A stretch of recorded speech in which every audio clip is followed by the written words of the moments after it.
Sejarah hukum perburuhan di Indonesia, sejak masa kolonial sampai era modern. Pertama, masa kolonial Belanda. 2. Masa pendudukan Jepang 1942 sampai 1945, 3. Masa awal kemerdekaan 1945 sampai 1950,4. Masa Orde Lama. 5. Masa Orde Baru. 6. Masa reformasi hingga era modern. Masa kolonial Belanda. Pada era penjajahan, hukum perburuhan di Indonesia sangat mendukung kepentingan kolonial dan pemilik modal. Buruh pribumi diperlakukan buruk, dan sistem kerja paksa seperti culture stelsel tanam paksa banyak terjadi. Hukum perburuhan formal mulai terbentuk dengan berlakunya beberapa aturan seperti Reglement op de Arbeidscontracten RA 1880 mengatur kontrak kerja, tapi tetap bisa melindungi pengusaha. Coelia Ordonanti 1880,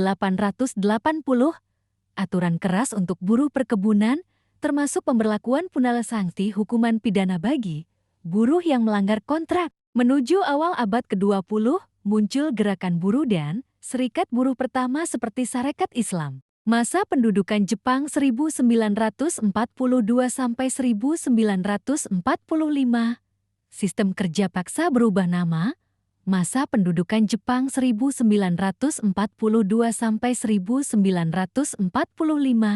Sistem kerja paksa berubah nama menjadi Romosha, memperburuk kondisi buruh. Tidak ada pembentukan hukum perburuhan baru yang melindungi pekerja. Menjadi Romosha, memperburuk kondisi buruh. Tidak ada pembentukan hukum perburuhan baru yang melindungi pekerja. Masa awal kemerdekaan 1945 sampai 1950, pemerintah Indonesia mulai membangun sistem hukum perburuhan nasional. Pembentukan serikat buruh diakui dan hak buruh diperjuangkan. Tahun 1948, Indonesia meratifikasi beberapa konvensi ILO International Labour Organization. Dasar hukum penting, Undang-Undang Dasar 1945 Pasal 27 Ayat 2 yang menegaskan hak setiap warga negara untuk mendapatkan pekerjaan dan penghidupan yang layak. Masa Orde Lama 1950 sampai 1965,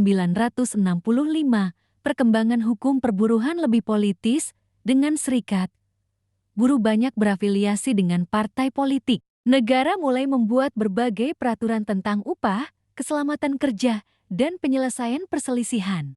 Masa Orde Baru 1966 sampai 1998, pemerintah mengontrol ketat kegiatan perburuhan. Didirikannya satu-satunya serikat buruh resmi, yaitu SPSI, Serikat Pekerja Seluruh Indonesia. Disahkan Undang-Undang Nomor 25 Tahun 1997 tentang Ketenagakerjaan, tetapi tidak efektif diterapkan karena krisis ke-1998. Hukum ketenagakerjaan lebih diarahkan untuk mendukung stabilitas ekonomi dan investasi. Masa reformasi hingga era modern, setelah 1998, banyak perubahan besar terjadi untuk memperkuat hak-hak buruh. Undang-Undang Nomor 13 Tahun 2003 tentang Ketenagakerjaan menjadi tonggak utama hukum perburuhan modern, mengatur hak dan kewajiban pekerja dan pengusaha, hubungan kerja, PHK, upah, dan jaminan sosial. Undang-Undang Nomor 21 Tahun 2000 tentang Serikat Pekerja atau Serikat Buruh memperbolehkan kebebasan berserikat. Reformasi sistem jaminan sosial dengan lahirnya BPJS Ketenagakerjaan dan BPJS Kesehatan. Terbaru, ada perubahan besar dengan Undang-Undang Cipta Kerja, Omnibus Law tahun 2020 yang mengubah banyak aspek hukum ketenagakerjaan seperti sistem kontrak, outsourcing, dan pesangon, memicu banyak perdebatan dan penolakan dari kelompok buruh.